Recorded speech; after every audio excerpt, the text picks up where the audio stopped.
தலைவர் அண்ணன் கேப்டன் விஜயகாந்தோடைய மறைவு வருத்தத்துக்குரியது.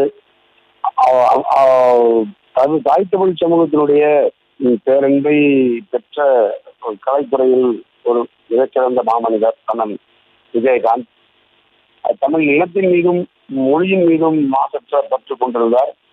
கலைத்துறையில் இருந்த பொழுது ஈழத்தமிழர்களுடைய விடுதலை போராட்டத்தை வெகுவாக ஆதரித்து பல இயக்கமேற்று பல போராட்டங்களுக்கு தலைமையேற்று முன்னணியில் இருந்த மகத்தான தமிழின பற்றாளர், மொழி பற்றாளர் அண்ணன் விஜயகாந்த்.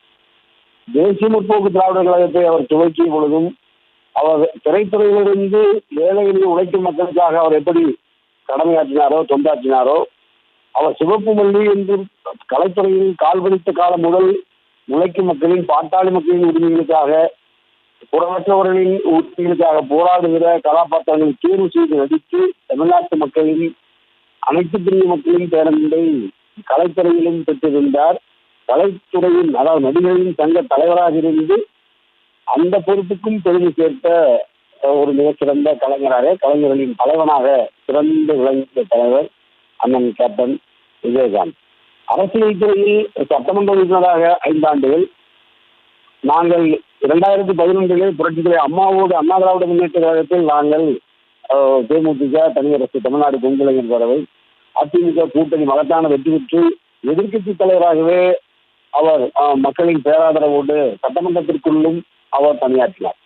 நாங்கள் 5 ஆண்டு காலம் நான் அவரோடு சட்டமன்றத்திற்குள் பணியாற்றிய பொழுதும் அந்த எதிர்க்கட்சி தலைவர் என்கின்ற முறையில் நாட்டு மக்களின் உணர்வுகளுக்கு மதிப்பளித்து கட்சி மாற்றங்களுக்கு அப்பாற்பட்டு யாரிடமும் சமரசம் செய்து கொள்ளாமல் மக்களின் பக்கம் நின்று தன்னுடைய அரசியல் பணியை, கட்சி பணியை, சட்டமன்ற பணியை ஆற்றிய மகத்தான மாமனிதர் அண்ணன் கேப்டன் விஜயகாந்த். அப்படி அந்த மகத்தான ஏற்றுக்கொண்ட பொறுப்புகளுக்கெல்லாம் பெருமையை தேடி தந்தவர் அண்ணன் கேப்டன் விஜயகாந்த். அப்படிப்பட்ட ஒரு மகத்தான மனிதாபிமானம் உள்ள, இரக்க குணமுள்ள அன்பு தலைவன் மறைந்தது தமிழ் சமூகத்திற்கு பேரிழப்பு, கலைத்துறைக்கு பேரிழப்பு, தமிழ்நாட்டினுடைய அரசியலுக்கு பேரிழப்பு, ஈர்த்திய முடியாத இழப்பு. அது தமிழ்நாடு தொங்கு இளைஞர் பேரவையின் சார்பாக ஆழ்ந்த இரங்கலை அவருடைய பொதுச் செயலாளர் அந்நியாருக்கு பதிவு செய்வதில்லை, அவருடைய இரங்கல் செய்தி.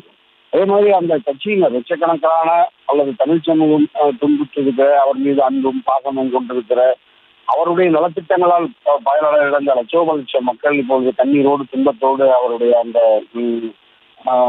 உடலுக்கு மாலை அணிவித்து மரியாதை செலுத்துறத நம்முடைய நியூஸ் தமிழ்ல பார்த்தேன். கோடிக்கணக்கான மக்கள் எப்படியெல்லாம் அவர் மீது அன்பு வைத்திருக்கிறார் என்பதை அந்த நிகழ்வுகள், அந்த இறப்பு செய்தி கேட்டுடனே அவர்கள் துன்பத்தோடு, துயரத்தோடு, கண்ணீரோடு அலையலையாய் அந்த நிகழ்வுல பங்கேற்பதற்காக, அந்த இறுதி நிகழ்ச்சியில பங்கேற்கிறதுக்காக வந்திருக்கிறத நான் பார்த்து வியந்து அவருக்கு அந்த மரியாதை செலுத்துகிற மக்களை பார்க்கிற பொழுது ஒரு நல்ல மனிதரை நம்முடைய சமூகம் இழந்திருக்கிறது.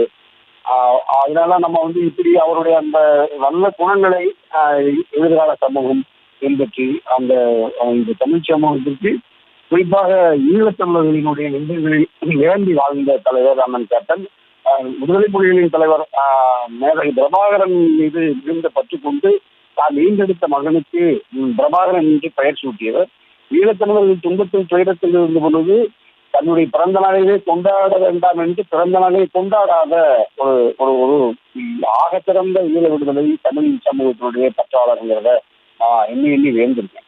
அது மாதிரி அரசியல் துறையில், சமூகத்துறையில், கலைத்துறையில் அவர் ஆற்றிய தொண்டு மகத்தானது. யாராலும் கடுகளவும் முடியளவும் குறை சொல்ல முடியாத வாழ்க்கையை வாழ்ந்து மறைந்திருக்கிறார் அண்ணன் கேப்டன் விஜயகாந்த். அதாவது என் சார்பாக தமிழ்நாடு பொங்கி இளைஞர் பேரவையின் சார்பாக நம்ம நியூஸ் தமிழ் நேயர் பெருமக்களுக்கு என்னுடைய வழியாக அந்த குடும்பத்தினருக்கும் கட்சியினருக்கும் என்னுடைய ஆழ்ந்த இடங்களை மரியாதையும் பதிவு செய்கிறேன். ஏற்கனவே பல்வேறு ஆளுமைகள் பதிவு செய்ய அந்த பதிவுகளை எல்லாம் பார்த்து வியந்து போனேன். அது மாதிரி கேப்டன் மாதிரி இன்னொருவர் கலைத்துறையில், கேப்டனை போன்ற இன்னொருவர் அரசியல் துறையில், கலைத்துறையில் புரட்சித் தலைவர், புரட்சித் தலைவி அம்மாவுக்கு பிறகு அரசியல் துறையில் யாரும் வெற்றி பெற முடியாது என்கின்ற அந்த கூற்றையும் தகர்த்தெறிந்துவிட்டு இயன்ற அளவு பெருவாரியான மக்களின் ஆதரவை பெற்று, வாக்காளர்களின் ஆதரவை பெற்று அவர் அரசியல் துறையிலும் வெற்றி பெற்றார் என்கிறது தான் பல ஆளுமைகள் எனக்கு முன்பு பதிவு செய்ததை நான் பார்த்தேன். இப்போ அதை ஈடு செய்ய முடியாத இழப்பு அண்ணன் கேப்டனுடைய மறைவு. அண்ணனுடைய அந்த பெருமைகளும் புகழையும் இந்த தமிழ் சமூகம் என்றென்றும் மறக்காது. கேப்டனுக்கு என்னுடைய இறுதி மரியாதையை செலுத்துறேன். குடும்பத்தினருக்கு என்னுடைய ஆழ்ந்த இரங்கலை பதிவு செய்கிறேன். செய்திகளை உடனுக்குடனும் துல்லியமாகவும் தெரிந்து கொள்ள சப்ஸ்கிரைப் பண்ணுங்க.